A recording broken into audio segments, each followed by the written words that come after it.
말씀 보겠습니다. 오늘 하나님 주시는 말씀은 사무엘상 1장 1절에서 11절 말씀입니다. 사무엘상 1장 1절에서 11절 말씀, 제가 말씀 봉독하겠습니다. 에브라임 지파에 속한 수베 자손 엘가나라는 사람이 에브라임의 산간 지방에 있는 라마다임에 살고 있었다. 그의 아버지는 여로함이고 할아버지는 엘리후고 그 윗대는 도후이고 그 윗대는 숲이다. 엘가나에게는 두 아내가 있었는데 한 아내의 이름은 한나요, 또 한 아내의 이름은 브닌나였다. 브닌나에게는 자녀들이 있었지만 한나에게는 자녀가 하나도 없었다. 엘가나는 매년 한 번씩 자기가 사는 성읍에서 실로로 올라가서 만군의 주님께 경배하며 제사를 드렸다. 그곳에는 엘리의 두 아들인 홈니와 비느하스가 주님의 제사장으로 있었다. 엘가나는 제사를 드리고 나서는 늘 아내 브닌나와 그가 낳은 모든 아들 딸들에게 제물을 각각 한 몫씩 나누어 주곤 하였다. 그러나 한나에게는 두 몫을 주었다. 비록 주님께서 한나의 태를 닫아 놓으셨지만 엘가나는 한나를 사랑하였다. 하나님께서 한나의 태를 닫아 놓으셨으므로 그의 적수인 브닌나는 한나를 괴롭히고 업신여겼다. 이런 일이 매년 거듭되었다. 한나가 주님의 집으로 올라갈 때마다 브닌나가 한나의 마음을 늘 그렇게 괴롭혔으므로 한나는 울기만 하고 아무것도 먹지 않았다. 그럴 때마다 남편 엘가나가 한나를 위로하였다. 여보, 왜 울기만 하오? 왜 먹지 않으려고 하오? 왜 늘 그렇게 슬퍼만 하는 거요? 당신이 10 아들을 두었다 해도 내가 당신에게 하는 것만큼 하겠소? 한 번은 엘가나 일행이 실로에 있는 주님의 집에서 음식을 먹고 마신 뒤에 한나가 일어나서 자리를 떴다. 그때 제사장 엘리는 주님의 성전 문설주 곁에 있는 의자에 앉아 있었다. 한나는 괴로운 마음으로 주님께 나아가 흐느껴 울면서 기도하였다. 한나는 서원하며 아뢰었다. 만군의 주님, 주님께서 주님의 종의 이 비천한 모습을 참으로 불쌍히 보시고 저를 기억하여 주셔서 주님의 종을 잊지 않으시고 이 종에게 아들을 하나 허락하여 주시면 저는 그 아이의 한평생을 주님께 바치고 삭도를 그의 머리에 대지 않도록 하겠습니다. 아멘. 하나님의 말씀입니다. 네, 이번 주부터 5월, 이제 4월 마지막 주고 이제 5월 한 달이 시작이 되는데요. 그 5월까지는 제가 사무엘상 1장부터 3장까지의 말씀을 가지고 강해하면서 하나님께서 우리 가정해 주시는 말씀들을 나누면 좋겠다고 싶습니다. 그래서 5월 가정의 달인데 성령 집회 때도 우리가 뭐 강사님들을 다 모셔서 이제 가정에 대해서 주시는 귀한 지혜들을 나눠도 좋겠는데, 네, 우리는 하나님의 인도하심을 받도록 하겠습니다. 하나님의 말씀에서 주시는 말씀들 듣도록 하겠습니다. 그 C.S. 루이스, 유명한 기독교 저술가죠. C.S. 루이스가 근심에 빠져 있는 어떤 부모에게, 아마 자식 문제 때문이겠죠, 쓴 편지에 이런 글이 있다 그럽니다. 산에서 10마일쯤 떨어져 있을 때에만 그 산이 푸르게 보이는 것처럼 가정도 그 사정을 잘 모를 때만 평범해 보이는 것 같습니다. 그런 이야기를 했다는 거예요. 요새 텔레비전을 보면 그 텔레비전에서 나오는 프로그램들 중에 상당수가 관찰 예능이라는 형태를 띠고 있죠.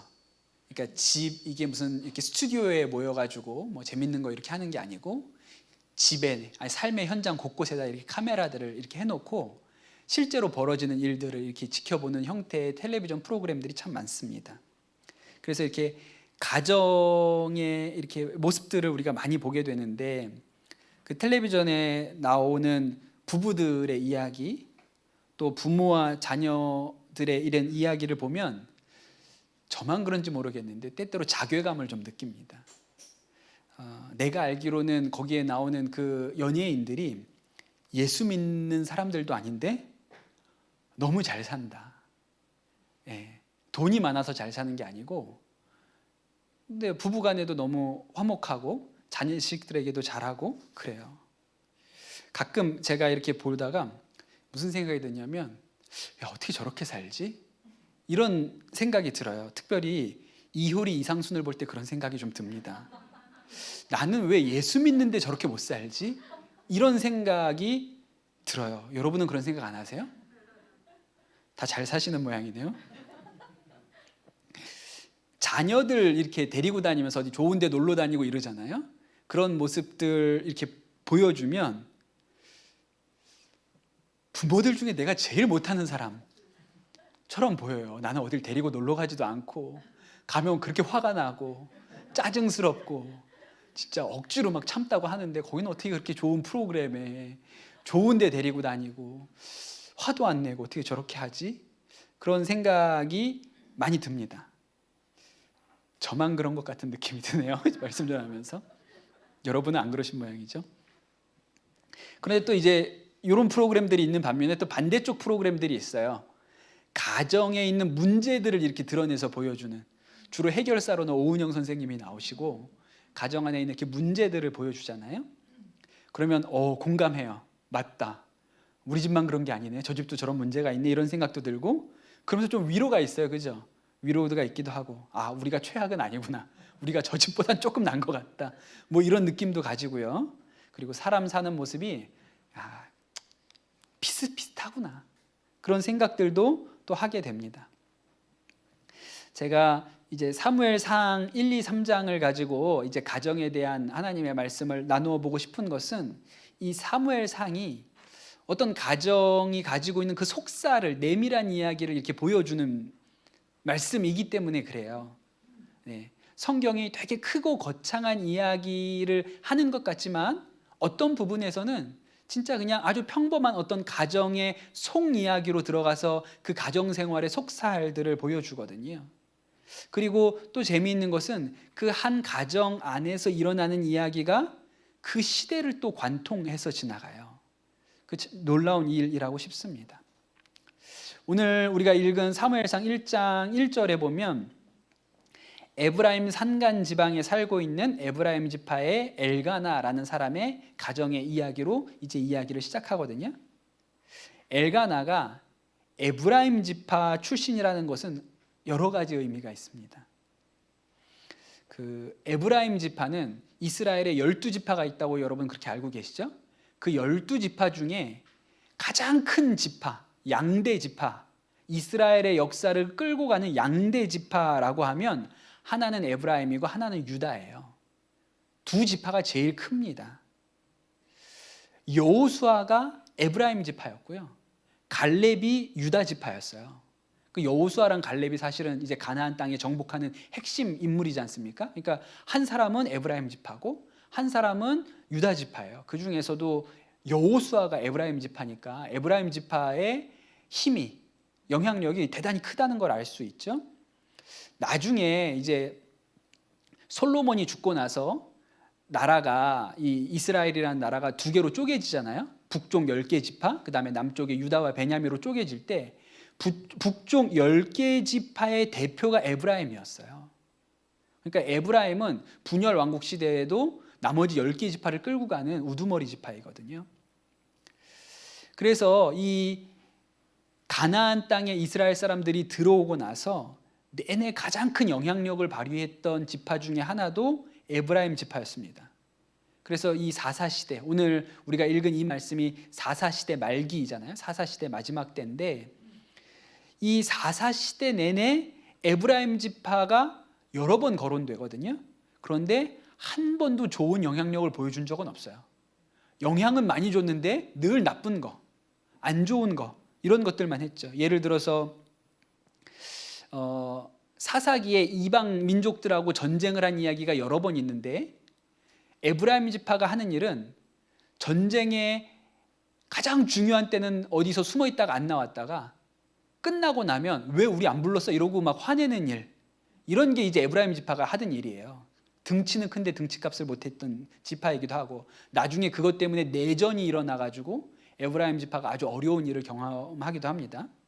그리고 사사기를 읽어보면 맨 마지막에 아주 참혹한 사건이 두 개가 나오거든요.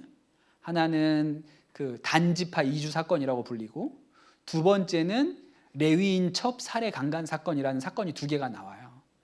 그 얘기를 다 하기는 조금 어렵겠습니다. 궁금하신 분들은 사사기 마지막에 있는 두 얘기를 읽어보세요. 하여튼 입에 담기 좀 그런 19금 애들은 가, 이거 애들은 들으면 별로 안 좋은 그런 얘기가 뒤에 아주 제일 안 좋은 얘기가 두 개가 나오는데 두 가지 이야기가 다 에브라임 지파의 땅에서 일어난 일이에요. 오늘 이 말씀에 나오는 에브라임 지파의 산간 지방에서 일어난 일이거든요. 그렇다고 엘가나의 집이 나쁜 집이냐? 뭐 그렇지는 않아요. 근데 그런 배경을 가지고 있습니다. 그래서 오늘 말씀해 보면 에브라임 산간지대에 살고 있었다고 나오거든요. 그래서 에브라임 지파이고 또 에브라임 산간지대에 살고 있었다고 나오는데, 이때 산간지대라고 하면 또 우리는 이렇게 강원도 저기 어디 태백, 정선 이런 거 생각하거든요. 근데 이제 이스라엘은 정선은 그렇지 않아요. 예루살렘도 산 꼭대기에 있거든요. 그러니까 이스라엘은 산간지방의 도시예요. 그래서 이게 막 시골이다 이렇게 생각하실 필요는 없고, 아직 이 말씀이 쓰여졌을 때만 해도 예루살렘이 없을 때입니다. 그러니까 이스라엘의 중심이 되는 도시가 없었고, 오늘 말씀에 제사 드리러 실로에 갔다고 나오는데 그 실로가 제사의 중심지, 왜냐하면 거기에 언약궤가 성막이 거기 있었기 때문에 실로에 가서 제사를 지냈는데, 실로도 에브라임 지파의 땅이었어요. 그러니까 에브라임 지파가 제일 힘이 있었기 때문에 실로에다가 그 성막을 모실 수 있었던 거죠. 그런데 바로 그런 에브라임 지파의 엘가나라는 사람의 집에서 이야기가 시작이 됩니다. 그리고 엘가나의 가정이 엘가나 위로 여로함, 엘리후, 그 위에 도후, 그 위에 숲, 이렇게 해서 5대에 걸쳐서 이름이 나오잖아요. 그 얘기는 그 집안이 대단히 뼈대 있는 집안이라는 것을 의미해 주죠. 여러분 5대주 할아버지 아세요? 여러분으로부터 5대 위에 모르시잖아요. 근데 이 5대주 할아버지의 얘기가 성경에 이름이 순서대로 나올 정도면 그 집안이 대단히 유력가고 명문가라는 것을 의미하죠.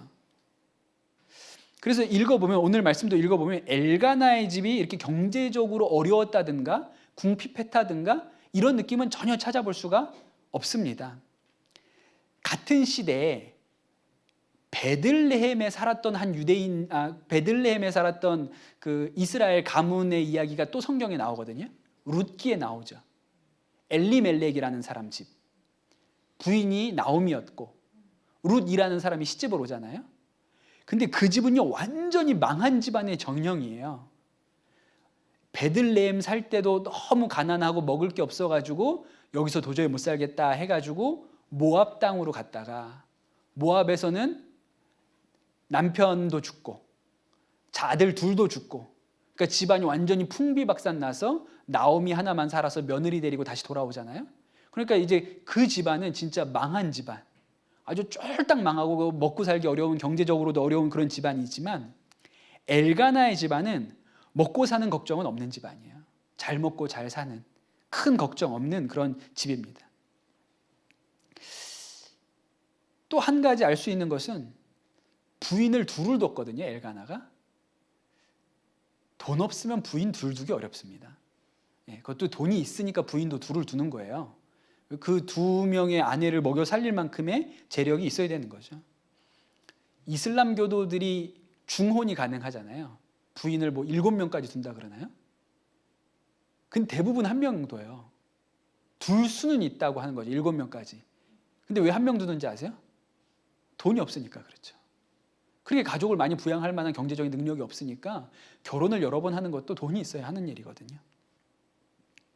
그리고 또 한 가지는 이렇게 읽어보면요, 엘가나가 특별히 문제가 있는 사람처럼 보이지도 않아요. 일단 기본적으로 이 엘가나는 해마다 실로에 가서 제사 드리는 일을 빼먹지 않았던 사람이거든요. 그러니까 아주 당시에 이스라엘 사람으로서 지켜야 되는 종교 행위에 대해서 열심을 가졌던 사람이에요. 해마다 가기 쉬운 일이 아니니까요. 그러니까 아주 신앙적인 활동도 열심히 한 사람이었다는 것을 알 수 있고, 성품도 상당히 좋았던 것 같아요. 지혜롭게 행동하거든요. 아내가 둘 있었는데 한 사람은 아이를 낳았고 자녀가 있고, 또 한 사람은 아이가 없어요. 근데 아이를 못 낳는 이 한나를 더 사랑하고 배려했어요. 그러니까 이게 생각 없는 그런 남자 아니거든요. 굉장히 섬세하죠. 이 시대에 찾아볼 수 없는 섬세한 남자였어요. 그러니 여러분, 이런 사실들을 오늘 말씀에서 종합해 보면 엘가나의 집은 외견상으로 보면, 그냥 아까 얘기한 것처럼 10마일 좀 떨어져서 보면 엘가나의 집은 거의 문제가 없습니다. 좋은 집이에요. 한나는 좋은 집에 잘 시집 갔어요, 며느리로. 그렇게 보이는 집이에요, 엘가나의 집은. 그런데 여러분, 10마일이 아니라 안에 들어가 보면 문제 없는 집이 없거든요. 안에 들어가 보면요. 엘가나 입장에서는 문제가 있죠. 무슨 문제가 있을까요? 두 아내가 사이가 좋지 않아요. 물론 아내를 둘 두고 사이가 좋기를 바라는 남자가 정신이 없는 남자이긴 합니다. 그건 정신이 없는 거죠. 아내가 둘인데 어떻게 두 사람이 사이가 좋을 수가 있겠습니까? 둘을 두지 말든가. 하여튼 뭐 그러거나 저러거나 엘가나에게 있어서는 스트레스 받을 일이죠. 둘이서 사이가 안 좋으니까. 분인나 입장에서는 남편이 편애하는 사람이에요. 자신은 사랑받지 못하는 아내라고 하니까 아주 목구멍까지 화가 차 있는 여자이겠죠? 그래서 이름도 분인나잖아요. 완전 화가 있잖아요. 이름에도 뭔가 화가 있어. 화가 분이나 이렇게 비슷해. 나는 뭐든지 보면 하여튼 분이나, 분인나. 예, 뭐 이름에도 화가 가득 차 있어요. 예. 또 한나 입장에서는 어때요? 아이 못 낳는 것도 너무 서럽고 속상한데 옆에서 분인나라고 저 여자가 아주 자기를 못 살게 굴어요. 그러니까 견디기가 어렵죠. 아주 수모스럽다고, 수치스럽고 수모스럽다고 그렇게 생각을 했을 거예요. 그러니까 이 엘가나의 집이 멀리서 보면 멀쩡한 거예요. 먹고 사는데 지장 없고 남편도 허우대 멀쩡하고 명문 가문에 교회도 잘 나가고 11조도 꼬박꼬박하고 뭐 저 집 큰 문제 없는 것 같은데 이렇게 보이죠. 근데 사실은 뚜껑을 열어서 안을 들여다보면 문제 없는 가정이 없어요.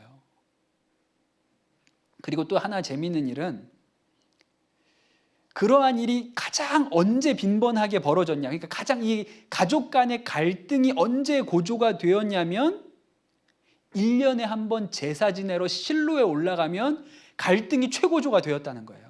그때가. 엘가나가 생각에는 한나가 아이를 낳지 못하니까 불쌍해 여겨서 제사 지내고 나서 이제 제사 지낸 그 짐승을 가지고 아마 이게 고기를 나눠 가지고 이렇게 자식들에게, 가족들에게 주었나 보죠. 그런데 분인나가 낳은 아들 딸들에게는 한 몫을 주고 한나는 불쌍하니까 두 몫을 줘요. 남자가 생각할 때는 분인나 아들 딸 해가지고 아들 딸이 몇 명인지 모르겠지만 뭐 그러면은 덩어리로 치면 뭐 몇 덩어리가 갔어요. 그래봐야 한나는 두 덩어리 받은 거잖아요. 그러니까 뭐 이 정도면 되지 않겠나 이렇게 생각을 하죠. 그러니까 남자들이 하는 일은 잘한다고 하는데 실제로 잘하는 게 아닐 때가 많아요. 남자들은 보통 다 자기는 잘한다고 생각하고 하거든요. 근데 막상 그것을 겪는 분인나 입장에서는 열불이 나는 거예요. 자식들하고 내가 받은 5덩이가 문제가 아니고요. 저 여자가 2덩이 받은 게 싫은 거거든요. 그러니까 한 덩이만 주고 한 덩이는 몰래 안 볼 때 그냥 슬쩍 줘야 되는데 다 이렇게 줄 서봐. 그리고 하나, 둘. 이러니까 기분이 나쁘죠. 기분이 나빠요. 또 재밌는 것은 그 고대 이스라엘이나 지금 대한민국이나 하여튼 명절이 여자들한테 제일 힘들 때라는 거예요. 추석, 설. 긴장이 최고조에 이르죠. 그때를 잘 보내야 되는데 일맥상통하는 면이 있습니다. 근데 하나님의 섭리가 있어요. 이런 상황이 된 것에 하나님이 가지고 계신 섭리가 있다는 것을 볼 수가 있어야 돼요. 사실 어떻게 보면 한나가 경험하고 있는 상황은요, 최악의 상황은 아닙니다. 그렇죠? 일단 명문가에 시집 왔어요. 먹고 사는 일 큰 문제 없고요. 남편도 큰 문제 없습니다. 성실한 사람이고 게다가 한나에게 대단히 헌신적인 사람이에요. 이만하면 어때요, 여러분? 괜찮죠, 한나 사는 거? 괜찮아요. 제가 목회하면서 이렇게 우리 성도들, 가정들 이렇게 이야기 들어보면 진짜 기가 막힌 상황들 보면 남편도, 자식도, 가정 형편도 그냥 뭐 어느 것 하나 문제 아닌 게 없는 그런 가정들도 있어요. 제가 봐도 저걸 어떡하지? 무슨 숨 쉴 구멍이 없네? 이런 상황이 있어요. 그런데 한나 집은 그 정도 아니거든요. 그 정도 아니에요. 남이 볼 땐 큰 문제 아닐 수 있어요. 뭘 그런 걸 가지고 그래 이럴 수도 있어요. 그런데 여러분, 사람은요, 자기 신발 속 안에 들어가 있는 조그만 돌멩이가 가장 고통스러운 거예요. 그게 누구는 더 문제가, 남편도 문제고 모두 문제고 저 사람은 문제가 크고 내 문제는 별거 아니야, 그러니까 난 괜찮아, 이렇게 생각되지 않아요? 집에 들어가서 내가 겪는 문제가 제일 어려운 문제고 그게 제일 심각한 문제거든요.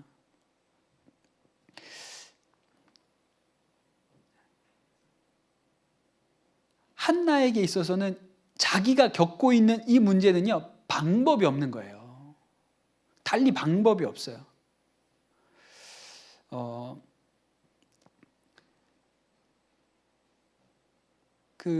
지금도 그렇지만 태의 문을 열고 닫는 이 문제는 아무리 과학이 발달해도 지금도 하나님의 영역이에요. 우리 교회, 우리 교우 중에 시험관하고 인공수정 이런 일을 하시는 우리 연구원이 있으시거든요. 네. 나중에 필요하시면 제가 알려드릴게요. 누군지. 네. 상담을 미리 받아보시기를 권합니다. 네. 근데 하시는데 늘 그 일을 하시는 거예요. 시험관 수정도 하시고 인공수정도 하시고 이런 거를 늘 하시는데 모든 사람을 다 똑같은 절차로 정성 들여서 신중하게 다 하죠. 똑같은 방식으로 해요. 근데 어떤 거는 악의가 되고 어떤 건 안 되는 거예요. 다 똑같이 했는데 뭐가 잘못된 게 없이 정확하게 해야 되는 대로 했음에도 불구하고 어떤 건 악의가 되고 어떤 건 악의가 되지 않습니다. 그러니까 진짜 하나님의 영역이라는 거예요. 이거는 집사님이 아무리 신중하게 잘해도 어떤 건 되고 어떤 건 안 돼요. 그거는 뭐 설명할 방법이 없는 것이죠. 그러니 여러분, 이런 상황에서 한나가 할 수 있는 선택은 뭘까요? 하나님한테 부르짖는 것 말고는 다른 선택이 없는 거예요. 그리고 근데 이 문제도 사실은 극복할 수가 있죠. 안 된다고 딱 포기하면 끝나요. 그냥 우리는 남편이랑 나랑 그냥 둘만 행복하게 살아. 안 돼. 우리도 우리 교우들 중에도 이제 난임 때문에 어려움 겪고 있는 분들 굉장히 고통이 크거든요. 너무 마음이 힘들죠. 어려움을 많이 겪어요. 그런데 이제 끝났어. 우리는 이제 더 이상 안 하고 시도하지 않고 그냥 우리 둘이 행복하게 살자. 그러면 고통이 줄어들죠. 그렇게 하면 돼요. 근데 한나는 그렇게 할 수 없는 게 분인나가 계속 열받게 해요. 남편하고 자기랑 둘이 결정해서 우리는 이제 더 이상 애 낳는 거에 대해서는 신경 쓰지 맙시다. 우리는 그냥 여기까지 최선을 다했는데 안 되는 거로 합시다. 그러면 끝인데 이게 분인나라는 여자가 옆에서 계속 뭐라 그러고 막 찌르고 그거 가지고 막 속상하게 하고 이러니까 그렇게 마음을 먹는다고 해결될 문제가 또 아닌 거예요. 애가 나랑 둘이서는 마음을 맞춰가지고 그럴지 모르지만 옆에서 분인나가 안 되지 너는 이러면서 계속 뭐라고 하니까 어렵죠. 또 아까 말씀드린 것처럼 하필 이 일이 꼭 명절에 실로에 제사 드리러 갈 때 가장 이 문제가 심각하게 벌어졌어요. 그것도 기가 막히죠. 하나님의 임재가 있는 곳, 하나님의 법궤가 있는 곳, 그 법궤에 가서 한나가 늘 이런 일 수모와 가장 마음의 깊은 상처를 경험하는 거예요. 근데 이게 왜 섭리냐면 그래서 한나의 선택이 뭐예요? 기도하러 갔다는 거예요. 그 문제 때문에. 내가 어찌 할 수 있는 문제도 아니고 내가 포기한다고 포기가 되는 것도 아니고 자기의 손을 떠나고 내가 어찌할 수 없는 문제인데 하필 그 문제가 실로에서 제사 드리러 가면서 벌어지니까 한나가 이 문제를 대처하는 방식은 기도하는 거였다는 것이죠. 저는 이게 기가 막힌 하나님의 섭리라고 생각이 들어요. 여러분, 문제 없는 가정이 없습니다. 뚜껑을 열어보면 10마일 밖에서 보면 다 괜찮은 집이에요. 다 잘 사는 것 같아요. 우리 집이 제일 문제가 많은 것 같고 남의 집은 다 괜찮은 것 같아요.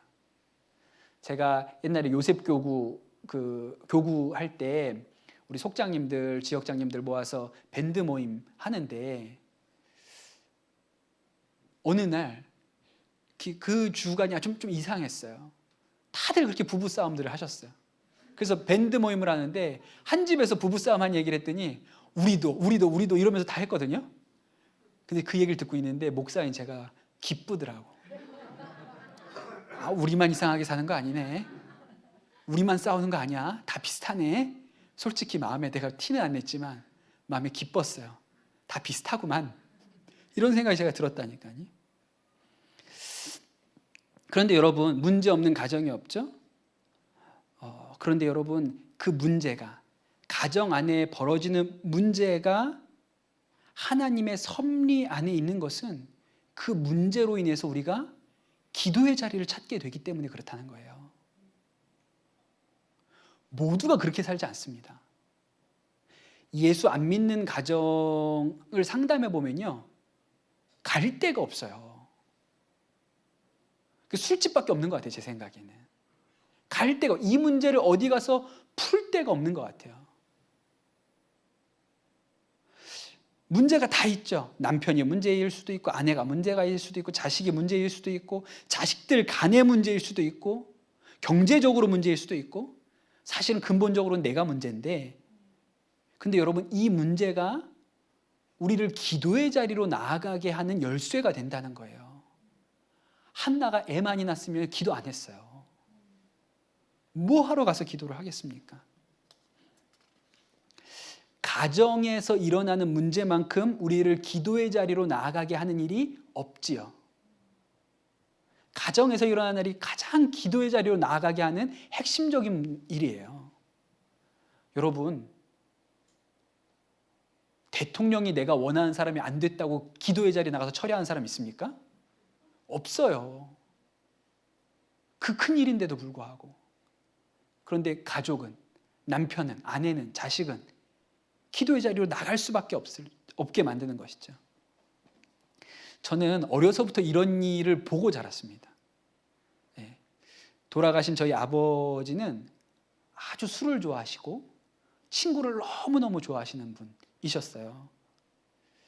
그 아버지 돌아가셨을 때 장례식장에 이제 아버지 친구분들이 많이 오셨는데, 우리 아버지 친구분들이 하시는 얘기는, 야, 강원도 원주에서 너희 아버지 술잔 안 받아 먹은 사람이 어딨냐 라고 얘기하실 만큼 그렇게 술 좋아하고 친구 좋아하고 그런 분이셨어요. 그런 아버지가 우리 예수님 잘 믿었던 우리 어머니에게는 정말 견디기 힘든 남편이었습니다. 근데 지금 와서 생각을 해보면 우리 집이 그렇게 아주 총체적인 문제를 가지고 있는 집은 아니었던 것 같아요. 지금에 와서 좀 객관적으로 생각해보면 아버지가 술 좋아하고 친구를 좋아하셨어요. 가끔 노름도 하셨어요. 그 빚도 좀 있었고 나중에는 진짜 어려워졌을 때도 있었지만 그러기 전까지 그냥 먹고 살았어요. 네. 그냥 아버지 하셨고 경제적으로 탁월한 능력은 없었지만 아버님 성품 자체는 대단히 성실하셨어요. 네. 책임감도 강하셨고. 또 한 가지는 아버지가 그렇게 친구들한테 술을 많이 사주셨잖아요. 성격이 좋았다는 얘기예요. 네, 친구들한테도 성격이 좋았어요. 좋은 친구였어요. 또 개인적으로 저에게 있어서 아버지는 아주 자식 사랑이 끔찍한 분이었어요. 아버지는 진짜 이렇게 제가 지금도 기억하는 모습은 저를 보면 늘 싱글벙글이었어요. 자식들을 보면 늘 싱글벙글이었어요. 그게 쉬운 일이 아니더라고요. 그게 쉬운 일이 아니에요. 안 그렇습니까? 제가 지금 해보니까 쉬운 일 아니에요. 근데 저희 아버지는 제가 기억에는 늘 자식을 보면 싱글벙글이신 분이셨어요. 그 대체로 괜찮았어요. 또 하나는 우리 어머니 입장에서 보면 아버지가 참 견디기가 어려웠지만 자식들은 또 특별하게 문제가 없었어요. 저랑 누님 여기 다 있는데, 저희 어머니도 계시고 저희 누님도 여기 와 계시는데, 네, 자식들이 뭐 특별히 부모님 속을 막 되게 한다든 비행을 한다든가 은둔형 외톨이라든가 뭐 막 사고를 크게 치고 나서 뭐 학교 교무실로 뭐 호출한다 이런 거 없었어요. 둘 다 공부도 제법 열심히 했고 크게 사고 안 쳤고 하여튼 뭐 그랬어요. 그러니까 자식 때문에 크게 막 힘드셨던 거나 그런 거는 없으셨을 거예요. 나중에 한번 물어보세요. 뒤에 앉아 계시니까 나중에 한번 물어보세요. 근데 저희 어머니에게 그 남편, 우리 아버지는 진짜 힘든 분이었죠. 그래서 저는 지금도 기억나요. 어머니 매일 저녁마다 기도하러 가셨거든요. 철야한다고. 이불 싸들고 침낭 가지고. 그 절박했던 거예요. 그 시절에는. 지금도 이렇게 생각해 보면 그렇게 크지 않은데 이렇게 생각할 수도 있거든요. 근데 어머니 입장에서는 절박했던 거예요. 이불 싸들고. 그렇게 가서 기도하셨어요. 웃긴 얘기도 있어요. 제 친구가 누가 교회 기도하러 갔는데 저 뒤에 앉아서 밤에 예배당에 가서 이렇게 기도하는데 저 앞에 하얀 물체가 계속 어른어른 거리더래요. 그래서 뭐지? 너무 겁이 나가지고 막 그 소문으로만 들었던 교회 예배당에도 귀신이 나타난다는데 그런 건가? 뭐가 하얀 게 왔다 갔다 하니까. 근데 너무 겁이 나는데 이걸 확인을 해야, 도리어 확인을 해야지 안 그러면 다시는 예배당에 못 올 것 같아서 겁이 나는데 앞으로 갔더니 거기 저희 어머니가 기도하고 계시더래요. 예배당에 하도 모기가 많으니까 가져간 하얀 수건 가지고 막 모기를 쫓고 계셔. 저 뒤에서 보니까 뭐가 이렇게 막 하얀 게 왔다 갔다 했다고. 그렇게 철야하시고 하셨어요. 근데 우리 아버지 아니었으면 기도하셨을까? 아버지 그렇게 하시지 않았으면 기도를 그렇게 하셨을까? 아니었을 거예요. 그리고 그 기도 덕에 제가 지금 목회를 하고 있는 거 아닙니까? 그런 거죠. 유진 피터슨 목사님이 쓰신 책 중에 10대를 키우는 부모들을 위해서 쓰신 책이 있거든요. 근데 거기서 아주 재밌는 얘기를 하세요. 처음에 부모가 된 사람들, 이제 갓난쟁이 아기를 낳아가지고 부모가 처음 된 사람들은 하나님에 대한 경외가 있다는 거예요. 그렇죠. 요 너무 조그만 생명이 한 번도 키워보지 않은 이 핏덩이 같은 게 우리한테 주어졌으니까 두려워요. 아기가 그 갓난쟁이가 새근새근 자고 있으면 이렇게 귀대 보잖아요. 살아있나 얘가? 이게 숨을 쉬는 건가? 이렇게 해보잖아요. 두려움이 있죠. 아이를 키우는 일에 두려움이 있어요. 하나님 앞에 감격도 있고. 그래서 어떻게 해야 될지 모르니까 기도합니다. 그때 이 아이에 대해서 하나님, 제가 진짜 이 아이 잘 키우게 해주세요. 지난주에 우리 유아셀의 간증에 들은 것처럼 아프기라도 하면 병원이라도 가면 그렇게 마음이 간절해요. 네. 그렇게 간절해요. 저도 저희 둘째가 태어난 지 얼마 안 돼 돌되기 전에 한번 많이 아픈 일이 있어서 중환자실 가 있을 때 그냥 그 옆에 중환자실 옆에서 중환자실에 들어가서 옆에서 간병하면서 그냥 눈물 펑펑 흘리면서 하나님 제가 죄인입니다. 죄인입니다. 이렇게 기도했죠. 그때는 하나님에 대하여 두려움도 있고 자녀 키우는 일에 대하여 두려움도 있고 경외도 있어요. 그런데 이제 아이들이 한 7살 초등학교 들어갈 나이쯤이 되면 이제 부모도 어느 정도 아이 키우는 일에 대해서 익숙해집니다. 그리고 아이도 말을 이제 제법 알아들어요. 자기가 뭘 해야 되는지 하지 말아야 되는지에 대해서 이해하죠. 알아서 밥도 먹고 학교도 갔다 오고 학원도 갔다 오고 이렇게 알아서 하게 돼요. 이때가 부모에게 있어서는 가장 걱정이 없는 시기예요.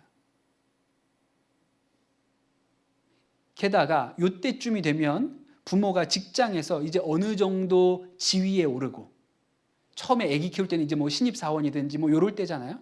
근데 이제 아이가 초등학생쯤 되면 이제 직장도 어느 정도 안정되고 거기에서도 직급도 좀 있고 그러니까 모든 것이 이제 뜻대로 되어 가고 있다고 생각될 때죠. 또 엄마들은 이제 육아의 짐을 좀 벗었어요. 애들한테 꼬박 붙어 있어야 되는 어떤 일들에 대해서 좀 벗어나죠. 그리고 이제 내가 다시 뭔가 내 삶을 좀 찾아봐야지 이런 일들을 찾아볼 수 있는 때예요. 그래서 그때는 자신감이 있어요. 삶에 대해서. 그래서 하나님이 뭘 준비하셨는지 아세요? 사춘기를 준비하셨어요.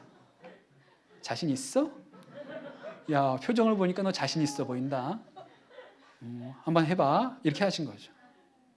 그래서 그때부터 엄마 아빠랑 같이 밥 먹는 자리에서 혼자 이어폰 끼고 아무 말도 안 하고 혼자 아구아구 밥 먹고 대화를 안 하는 자녀를 경험하게 하는 것이죠.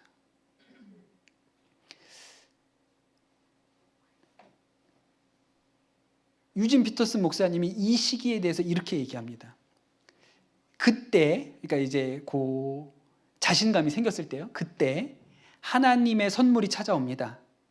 청소년기 자녀라는 다소 거북한 포장에 쌓인 이 선물을 통해 하나님은 우리에게 성장하라고 도전하시고 우리의 사랑을 시험하시고 우리의 소망을 단련시키시고 우리의 믿음을 깊은 구렁이에 빠지기 직전까지 밀어붙이십니다. 이 선물은 딱 알맞은 때에 주어집니다. 너무나 익숙하고 식상했던 모든 현실이 갑자기 새로운 형태로 나타나 우리의 반응과 동참을 요청해 오기 시작합니다. 그랬어요. 이때 엄마들이 하는 얘기가 이거거든요. 제가 작년까지 안 그랬거든요. 제가요 작년까지는 안 이랬어요. 왜 갑자기 이러는지 모르겠어요. 라고 이야기를 하죠. 그러면 이렇게 생각하셔야 돼요. 이 선물은 딱 알맞은 때에 주어집니다. 이렇게 봐야 되는 것이죠.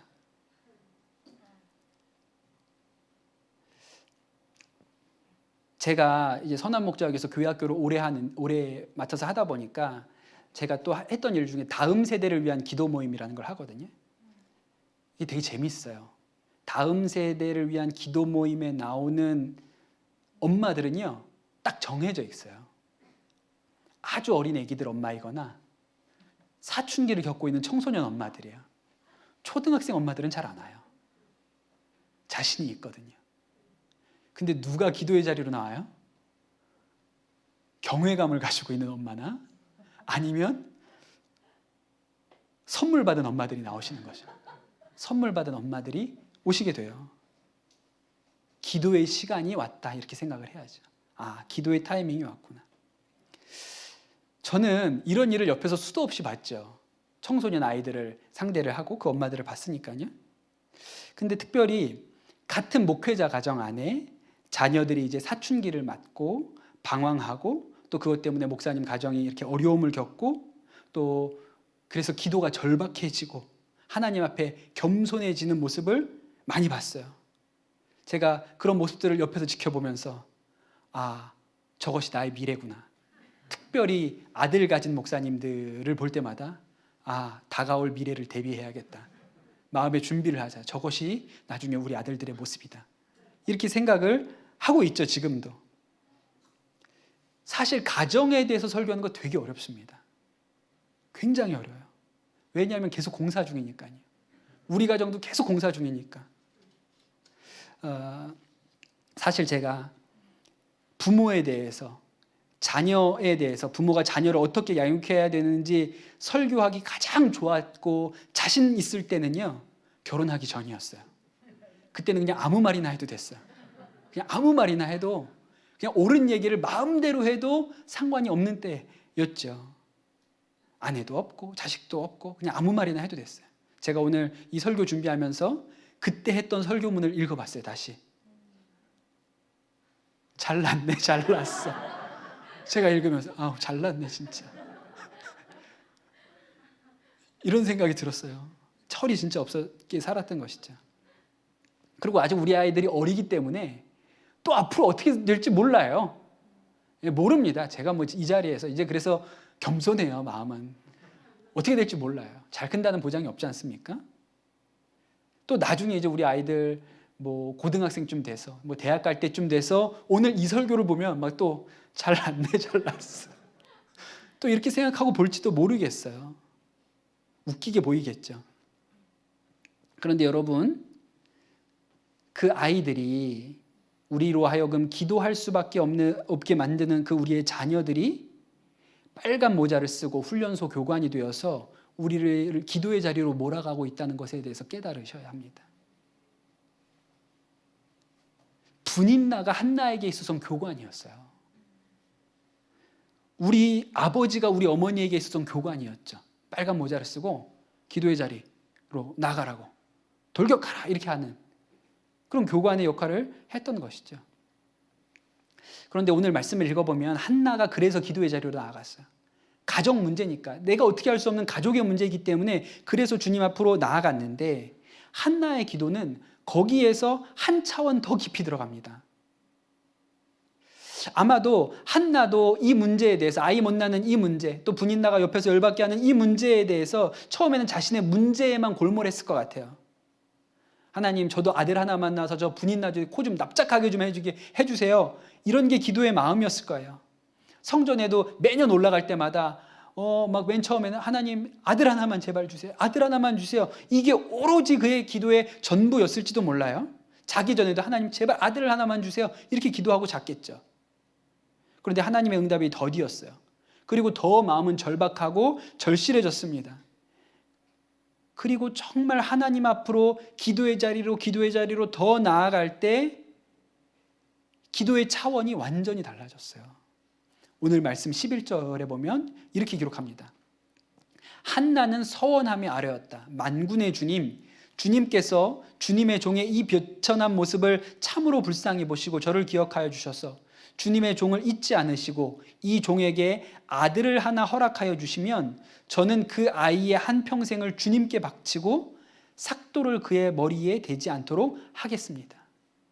그 전에는 하나님 아들 하나만 주세요. 제발 아들 하나만 주세요. 이렇게 기도했는데 기도가 어떻게 바뀌었어요? 서원으로 바뀌었어요. 하나님 아들 하나만 주시면 그 아들은 하나님께 바치겠습니다. 이렇게 기도가 바뀐 거예요. 여러분, 서원은 함부로 하지 마세요. 특별히 자식 서원은 함부로 하지 마세요. 자식한테 물어보고 하세요. 갑자기 막 그냥 맘대로 막 목사로 바치고 이러지 마시라고요. 나중에 되게 어렵습니다. 근데 하나님이 꼭 무슨 서원을 해야 들어주는 분 아니에요. 네, 좋으신 분이세요. 서원 안 해도 들어주죠. 근데 여러분, 한나가 왜 서원을 했을까요? 아마 저는 이게 시대적인 배경하고 맞물려 있을 거라고 생각해요. 한나가 살았던 시대가 사사기 말이라 그랬잖아요. 여러분, 사사기가 어떤 시대입니까? 엉망진창이었던 때예요. 하나님의 뜻이 이 이스라엘이라는 백성들에게 하나님이 가지고 계셨던 꿈이 다 좌절된 순간, 그게 사사기였거든요. 그래서 사사기의 결론이 뭐라고 나옵니까? 사람들이 다 각자 자기 소견에 오른 대로 살아가지고 세상이 이 모양 요 꼴이 됐다. 이게 사사기의 결론이잖아요. 그런데 그 요 모양 요 꼴의 중심에 누가 있냐면 에브라임 지파가 있어요. 요 모양 요 꼴로 된 중심에 에브라임 지파가 있어요. 여호수아가 에브라임 지파고 가나안 정복의 1등 공신이 에브라임 지파인데 사사시대 내내 단 한 명의 사사도 배출하지 못한 지파가 에브라임이에요. 에브라임 출신의 사사는 한 명도 없습니다. 그리고 맨날 사고 치는 일에는 에브라임 지파가 나와요. 하나님 입장에서 에브라임이 어때요? 데려다 쓸 놈이 없네. 야, 에브라임에서는 데려다 쓸 사람이 없어. 에브라임 지파 중에서는 하나님의 사람이라고 할 사람이 없네. 이런 게 하나님의 마음이었을 거란 말이에요. 한나가 무슨 생각을 했을까요? 나만 자식이 없는 게 아니네. 하나님도 자식이 없네. 나만 애를 못 낳아서 나만 애가 끓는 줄 알았는데 이제 보니 하나님도 하나님의 뜻대로 행하는 자가 없네. 야, 내가 하나님한테 자식 달라고 지금까지 그렇게 구했는데 자식 낳으면 그 아들은 하나님한테 그냥 바쳐야겠다. 하나님 자식 하라고. 하나님도 자식이 없으니까. 한나가 하나님의 마음의 아픔을 아는 데까지 기도가 간 거예요. 그래서 그의 기도가 단순히 아들이 낳고 싶어서 내가 못 키워도 하여튼 하나님 아들만 낳으면 좋겠어요. 그래서 서원을 했던 게 아니고 하나님도 아들 자식 없는 슬픔이 있는 것 같으니까. 이 에브라임을 보면, 이 이스라엘 사사시대를 보면 하나님도 자식이 없어서 하나님 뜻대로 행하는 자가 없어서 저렇게 슬퍼하시는 마음이 자기가 자식을 못 낳아보니까 그 마음이 알게 했어서 하나님 저한테 아들 하나 주시면 그 아들은 하나님한테 드릴게요. 그래서 서원을 한 것이죠. 처음에 그 기도는 아주 지극히 개인적인 기도였습니다. 자신의 삶의 문제 때문에 그냥 기도한 거예요. 아들 하나만 낳으면 괜찮을 것 같아서. 근데 그 기도가 길어질수록, 깊어질수록 기도의 차원이 달라지기 시작했죠. 그리고 하나님의 마음을 깨달아 아는 데까지 들어가게 된 것이죠. 그런데 여러분, 그런 기도가 가족 기도가 그렇게 돼요. 다른 기도는 그렇게 절실하거나 간절하지 않아요. 우리가 새벽마다 기도할 때 우리가 우리 기도만 하지 않고 중보 기도를 하지 않습니까? 나라와 민족을 위해서도 기도하고 선교사님들 선교 완성을 위해서도 기도하고 북한을 위해서도 기도하잖아요. 우리가 남과 북의 평화를 위해서 저도 일주일에 적어도 한 번 이상은 그 기도를 늘 하려고 하는데, 근데 여러분, 누가 남북 평화를 위해서 누가 그렇게 절실하게 기도해요? 그렇게 절실하세요? 통일이 그렇게 절실하세요? 우리나라가 전쟁 안 나는 게 그렇게 절실하세요? 안 절실해요. 근데 그거 절실한 사람이 있어요. 누구죠? 아들 입대해서 휴전선에 최혈체계가 있으면 절실해요. 뉴스에 북한이 미사일 쐈다 그러면 여러분 절실하세요? 기도가? 안 절실해요. 근데 우리 아들이 저기 최전방에 가 있어. 전방 GOP에 가 있어. 우리 아들이 해군인데 저기 NLL에 나가 있어요. 그럼 그 엄마한테는 그 평화가 너무 절실한 거예요. 전쟁 안 나게 해달라고. 왜? 내 자식이 거기가 있으니까. 그러니 우리가 정말 간절하게 기도하다가 기도가 더 깊은 데로 나아가게 하는 것은 다른 기도가 아니죠. 내 가족, 내 남편, 내 아이, 내 형제, 내 부모 위해서 기도하는 그 기도가 깊은 하나님의 마음까지 가게 되는 거예요. 그것만큼 우리에게 절박한 기도가 없기 때문에. 그래서 한나가 처음의 시작은 자식 못 낳는 것 때문에, 아들 하나 낳는 게 소원이라서 그것 때문에 기도의 자리에 나아갔지만, 나중에는 그 기도의 지경이 하나님의 마음을 공감하는, 하나님의 슬픔을, 그 시대를 끌어안는 기도까지 나아가게 된 거죠. 그게 가족 기도였던 거예요. 제가 군목할 때 정말 존경받는 군목 목사님이 한 분 계셨어요. 육군의 신용백 목사님이라는 분이셨거든요. 그때 대령이셨어요. 그러니까 군종 목사로서 올라갈 수 있는 제일 높은 계급까지, 제일 고위 장교가 되신 분이세요. 그리고 그때 국방부에서 군종 업무에 대해서 정책을 결정하시는 그런 일을 하고 계셨던 목사님이시거든요. 이분은 군목계에는 전설이에요. 지금은 저기 사당에 있는 푸른나무 신해가 교회라는 교회 전역하시고 거기 담임하고 계신데, 이분이 국방부에 근무를 하시잖아요. 대령으로 근무하세요. 대령이면 되게 높은 건데, 근데 국방부에서 대령은 높은 거 아니에요. 국방부에서 대령은 눈 오면 눈 쓴다고 뭐 이렇게 얘기하거든요. 왜냐하면 별들이 수두룩하니까, 별들이 너무 많으니까 그 대령이 그렇게 높은 게 아니죠. 근데 신용백 목사님이 군목이에요. 계급이 대령이에요. 군인에서는 계급을 되게 무시하기 어렵거든요. 자기보다 내가 아무리 목사라도 나보다 계급 높은 사람들한테 이렇게 말하거나 뭐 하기 쉽지 않습니다. 근데 이 신용백 목사님에 대한 평가는 어떤 거냐면, 근무 시간이면 틈나는 대로 장군들 방에 방문하신다는 거예요. 똑똑 두들기고 들어가서 누구 장군님, 커피 한 잔만 줘주십시오. 그리고 앉아가지고 얘기 듣고 전도하신다는 거예요. 장군들 찾아다니면서. 그 기가 막힌 분이에요. 그분은 계급장 달고 있는데 계급 위에 있는 사람이에요. 성직자로서. 그리고 그분이 아우라가 있어서 장군들도 잘 그분한테 그렇게 하시는 분이세요. 대단한 분이죠. 근데 그것만 대단한 게 아니에요. 왜 대단하냐면, 근무 시간에는 장군들 전도하고, 근무 시간이 끝나면 국방부에도 병사들이 있습니다. 병사들, 이게 의무 복무를 하는 병사들이 있거든요. 그 생활관에 찾아가서 저녁 때 가면 피자 몇 판씩 사가지고 그 생활관에 가서 병사들 앉혀놓고 병사들 전도하는 분이에요. 대령인데 생활관 하나 찾아다니면서. 그러니 이분 진짜 군목계에서는 전설 같은 분이셨어요.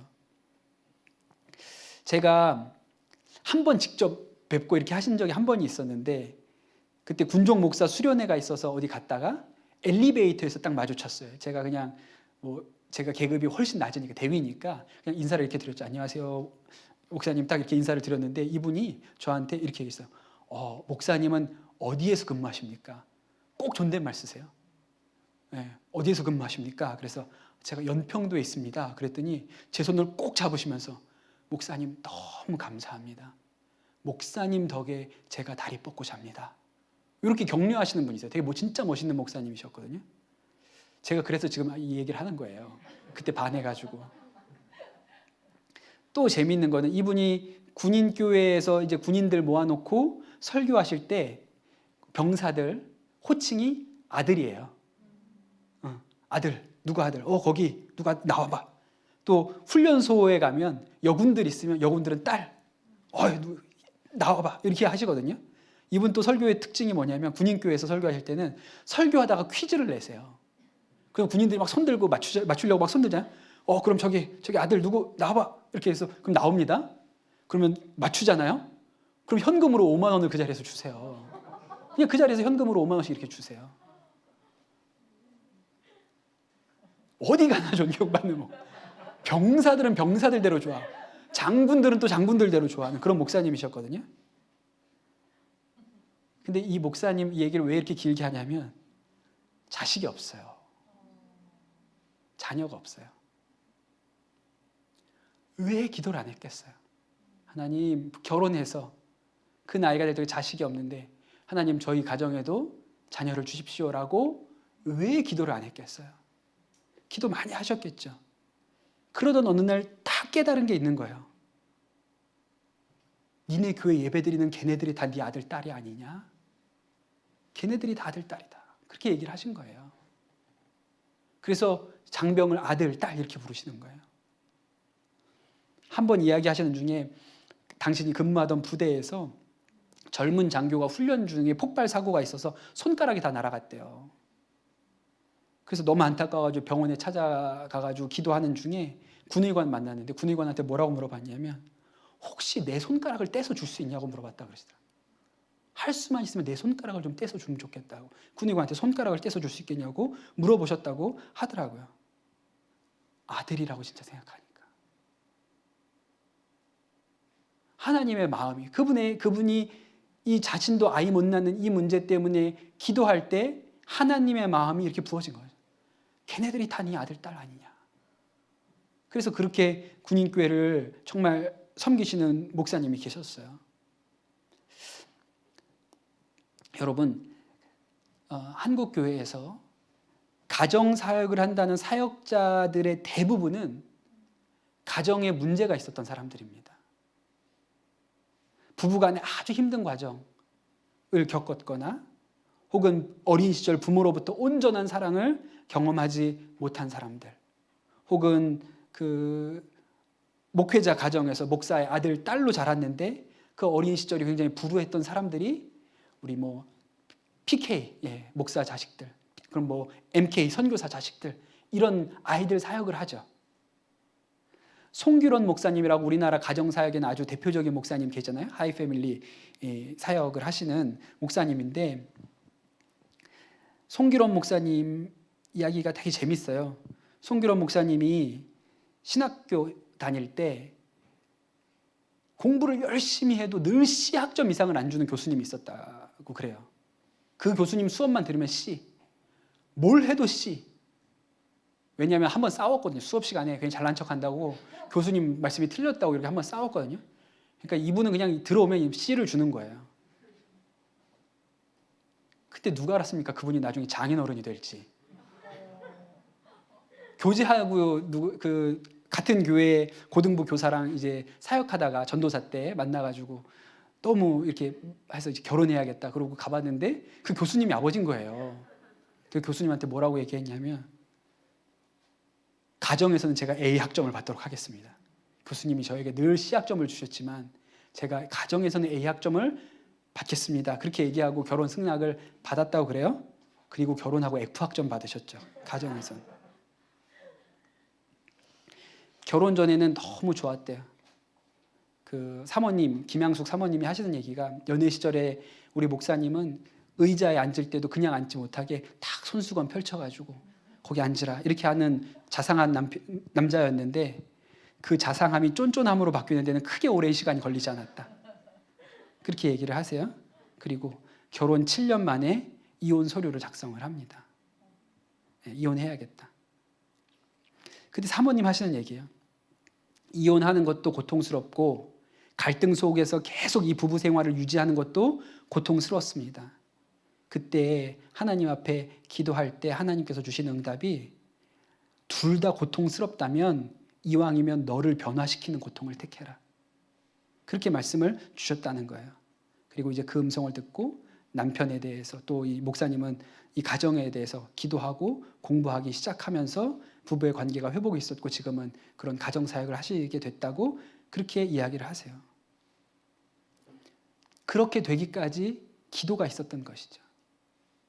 그 자신의 가정에 어려움이 있었기 때문에 그것이 기도의 자리로 나아가게 했고, 근데 그 기도 때문에 이제 도리어 그 어려움을 겪는 이들을 섬길 수 있는 자리까지 가게 되는 것이죠.